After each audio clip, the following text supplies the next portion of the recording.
Welcome to Ridhima kitchen. வாங்க இன்னைக்கு நம்ம வீட்டில் கேரளா ஸ்டைலில் ஒரு நேந்திர பழ ரெசிபி பார்க்கலாம். நான் வந்து ஒரு 3 நேந்திர பழத்தை கட் பண்ணி வச்சுருக்கேன். இந்த மாதிரி இருக்கிற பழம்.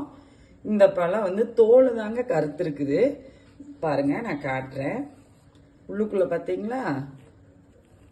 இதில் சில பேர் என்ன நினச்சிக்கிறோம் தெரியுமா? இந்த பழம் வந்து தோல் இப்படி கருத்துச்சுன்னா இது சாப்பாடுறதுக்காக அது ரொம்ப பழுத்துருச்சுன்னு நம்ம நினச்சிக்கிறோம். அப்படி இல்லை. இந்த உள்ளுக்குள்ள ஒன்றும் ஆகாது. பாருங்க, உள்ளுக்குள்ள நல்லா கட்டியா இருக்குல்லவா, உள்ளுக்குள்ள நல்லா கட்டியா இருக்குல்லவா.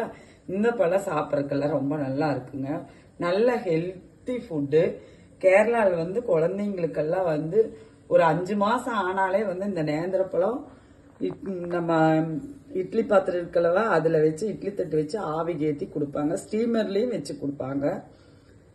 இது வச்சு கொடுக்கும்போது, வேக வச்சு கொடுக்கும்போது இந்த பழம் இருக்குல்லவா, இந்த பழத்தோட பாருங்க காணிக்கிறேன் நான்.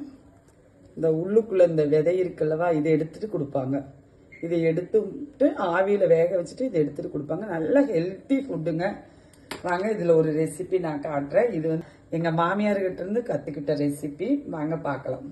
பேன் அடுப்பில் வச்சு அதில் ஒரு ரவுண்டாக கட் பண்ணி இதை வந்து நான் ரோஸ்ட் பண்ணிக்க போகிறேன். இதில் நிறைய ரெசிபி செய்யலாங்க. எனக்கு தெரிஞ்ச ரெசிபியில் நான் உங்களுக்கு நேந்திர பழத்தில் செஞ்சு காட்டுறேன்.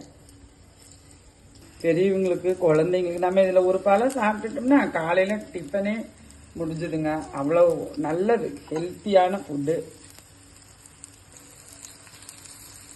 குழந்தைங்க ஈவினிங் ஸ்கூல் விட்டு வரும்போதெல்லாம் இதில் நிறைய வெரைட்டியாக ரெசிபி செய்யலாங்க. இதில் வந்து பாயசம் வைக்கலாம். மேக்சிமம் பெரும்பாலும் காலையில் நிறைய பேர்த்தவங்க வீட்டில் கேரளாவில் இந்த ஃபுட்டு இல்லாமல் இருக்காது. இப்படி மாற்றி வச்சு போகிறேன்.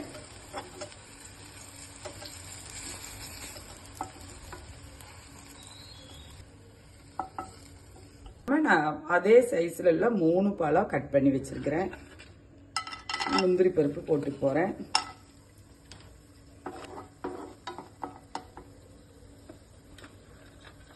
அதுலேயே வந்து நான் திராட்சையும் போட்டு போகிறேன்.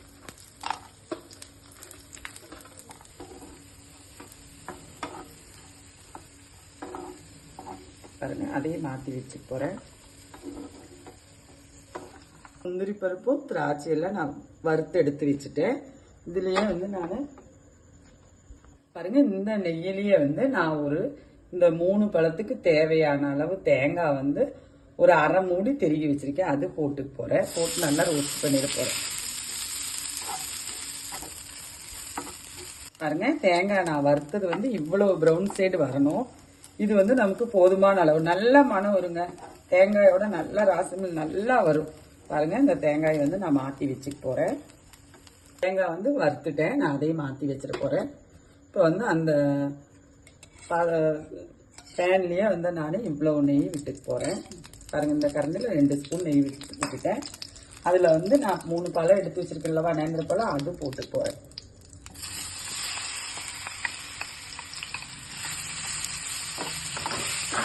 பாருங்க, இந்த பழத்தையும் நல்லா ரோஸ்ட் பண்ணிக்கிறேன். ரோஸ்ட்னா நம்ம முதல்ல செஞ்சோம்லவா, பழம் ரோஸ்ட் பண்ணோம்லவா, அது மாதிரி இல்லை. அதுக்கு முதல் பாகத்தில் நான் இது எடுத்துட போறேன். இதே நல்லா இடையில கிண்டி விடணுங்க. வேகமாக ஆயிரும். இது செய்யறதுக்கு நம்ம இதெல்லாம் வறுத்துட்டோம்னா, வெல்லம், அச்சு வெல்லம் இருந்தால், மண்டை வெல்லம் இருந்தால் சீவி போட்டுக்குங்க. அதனாலும் நம்ம தண்ணியில் போட்டு கரைச்சி, வெள்ளத்துலையெல்லாம் கல் இருக்கும், அதை எடுத்து ஊற்றணும். அச்சு வெல்லமாக இருந்துச்சுன்னா ஒரு பாத்திரத்தில் உருக்கி எடுத்துக்குங்க. உருக்கி எடுக்கிறது வந்து நமக்கு கம்பி பதமெல்லாம் தேவையில்லை. நான் வந்து இப்போ இதில் வந்து நாட்டு சக்கரை தான் போட்டு போகிறேன். பழம் நல்லா அந்த நெய்யிலேயே பெரட்டி நான் நல்லா உடைச்சி எடுத்துருக்கிறேன். நேச்சுரலாக வச்சு உடைக்கல. அது அப்படியே நம்ம அது பிறண்டு வரும்போது நம்ம திருப்பி விடும்போது பழம் உடஞ்சிரும். இனி நான் ஒரு ஸ்பூன் நெய் ஊற்றி போகிறேன்.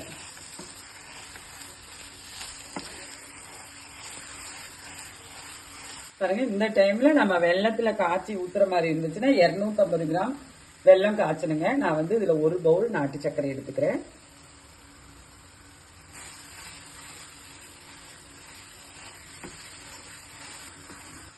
பாருங்க, இது வந்து அல்வா கண்டிஷன்ல போகாது. இது வந்து பழம் பெரட்டலுன்னு சொல்லுவாங்க நம்ம வீட்டுல மாமியாரு.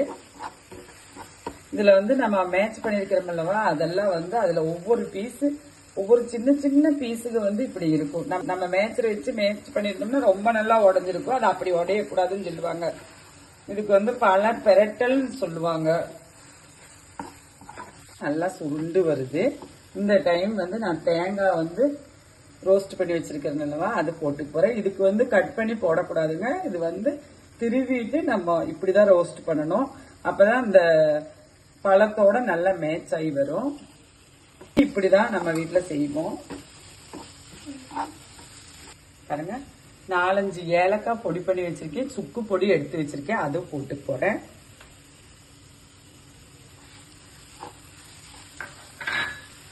பாருங்க, இதுலயே திராட்சை, முந்திரி பருப்பு எல்லாம் போட்டு போறேன்.